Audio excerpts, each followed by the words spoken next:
कि इस टाइम चलो पानी का जरा रैला है ना वो बहुत है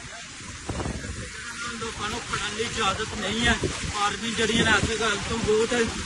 ਅੱਗੇ ਤੇ ਪਿਛਲੇ ਜਿਹੜੇ ਦਿਹਾਤ ਨੇ ਸਾਡੇ ਚਪਰਾੜ ਵਾਲੇ ਤੇ ਮਰਾਲਿਆਂ ਨੇ ਉਹਨਾਂ ਦਿਹਾਤਾਂ ਨੂੰ ਤੁਸੀਂ ਕੀ ਪੈਗਾਮ ਦੇਣਾ ਚਾਹੋਗੇ ਅਗਲੇ ਲੋਕਾਂ ਨੂੰ ਕਿ ਇੱਥੋਂ ਛੇਤੀ ਇਨਕਲਾਬ ਕਰ ਜਾਣ ਉਹਨਾਂ ਨੂੰ ਇਹ ਹੀ ਪੈਗਾਮ ਦਿਆਂਗੇ ਕਿ ਆਪਣੇ ਜਿਹੜਾ ਜ਼ਰੂਰੀਆਤ ਜਿਹੜੀਆਂ ਨੇ ਆਪਣੀ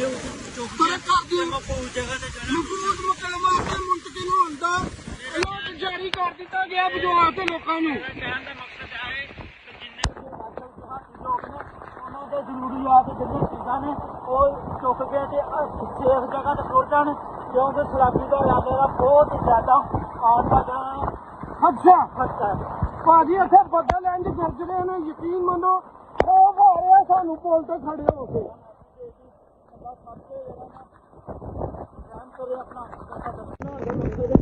ਜਿਹੜੇ ਲੋਕ ਉੱਥੋਂ ਆ ਰਹੇ ਨਾ ਟਰਾਂਸਪੋਰਟ ਤੋਂ ਅੱਗੇ ਆ ਕੇ ਫਿਰ ਮੁੰਡੇ ਨੇ ਮਿੱਟੀ ਤੋਂ ਨਾ ਗੁਜ਼ਾਰਿਸ਼ ਹੈ ਕਿ ਦੁਬਾਰਾ ਜਿਹੜੇ ਨਾ ਇੱਥੇ ਆ ਕੇ ਵਾਪਸ ਨਾ ਜਾਣ ਵਾਪਸ ਨਿਕਲ ਕੇ ਉੱਧਰ ਨੂੰ ਵਾਪਸ ਜਾਣ ਇੱਥੇ ਨਾ ਨਾ ਕਿਉਂਕਿ ਇਹਨੂੰ ਵੀ ਟ੍ਰੇਡ ਪੈ ਗਈ ਹੈ ਰਸਤੇ ਨੂੰ ਤੁਸੀਂ ਉੱਧਰ ਹੀ ਰਹੋ ਪਾਣੀ ਦਾ ਰਾਨਾ ਵੱਧ ਗਿਆ ਅੱਗੇ ਉਹ ਨਿਕਲੇ ਹਾਂ ਤੇ ਪਾਣੀ ਮਿੱਟੀ ਦਾ ਸਮਾਇਆ ਪਾਣੀ ਆ ਗਿਆ ਤੇ ਪਾਣੀ ਰਸਤਾ ਟੁੱਟਣ ਦੇ ਚਾਂਸ ਹੈ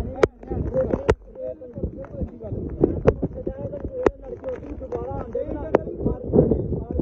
ਝਗੜ ਕੇ ਇੱਧਰ ਆ ਰਹੇ ਨੇ ਉਹਨਾਂ ਅੱਗੇ ਗੁਜ਼ਾਰਿਸ਼ ਹੈ ਉਹ ਇੱਧਰ ਨਾ ਆਉਣ ਮਿਹਰਬਾਨੀ ਕਰਨ ਇੱਧਰ ਹੀ ਰਹਿਣ ਕਈ ਬੰਦੇ ਵੀ ਤੇਰਿਆਂ ਤੇ ਰਹਿਣ ਦੇ ਲਈ ਸਰਕਾਰ ਬੜੇ ਨਾ ਖਰਾਬ ਹੋ ਗਿਆ ਖਰਾਬ ਦੇ ਪਾਣੀ ਦੇਖੋ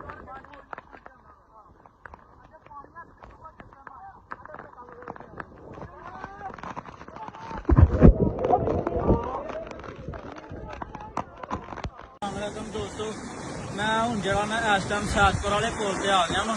ਤੇ ਸ਼ਾਹਪੁਰ ਵਾਲੇ ਪੁਲ ਤੇ ਦੇਖੋ ਤੁਸੀਂ ਇਹ ਪਾਣੀ ਦਾ ਕਰਨਾ ਕਿ ਇਸ ਟਾਈਮ ਕੋਕ ਆ ਰਿਹਾ ਕਿਉਂਕਿ 1 ਕਿਲੋਮੀਟਰ ਹੈ ਜੀ ਚੌੜਾਈ ਹੈ ਇਸ ਟਾਈਮ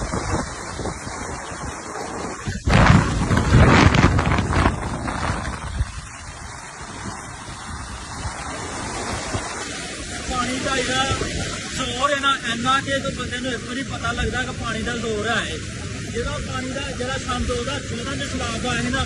ਸੇਮ ਇਸੇ ਸਿਚੁਏਸ਼ਨ ਦੇ ਵਿੱਚ ਜਿਹੜਾ ਸਲਾਬ ਦਾ ਜਿਹੜਾ ਰੈਲਾ ਨਾ ਇਹ ਗੁਜ਼ਰ ਰਿਹਾ ਤੇ ਮੈਂ ਜਿਹੜਾ ਪਿੰਡ ਜਾਣਾ ਸੀ ਪਿੰਡ ਵੀ ਨਹੀਂ ਜਾਣ ਦੇਣਾ ਕਿਉਂਕਿ ਅੱਗੇ ਇਹਨਾਂ ਨੇ ਆਰਮੀ ਨੇ ਰਸਤਾ ਬੰਦ ਕਰ ਦਿੱਤਾ ਆਰਮੀ ਨੇ ਕੀ ਕਰਨਾ ਪਾਣੀ ਦਾ ਸਲਾਬ ਜਿਹੜਾ ਨਾ ਰਸਤੇ ਨੂੰ ਗੁਜ਼ਰ ਰਿਹਾ ਜਿਸ ਸੇਮ ਇਸ ਤਰ੍ਹਾਂ ਹੀ ਗੁਜ਼ਰ ਰਿਹਾ ਜਿਸ ਤਰ੍ਹਾਂ ਇਸ ਟਾਈਮ ਗੁਜ਼ਰ ਰਿਹਾ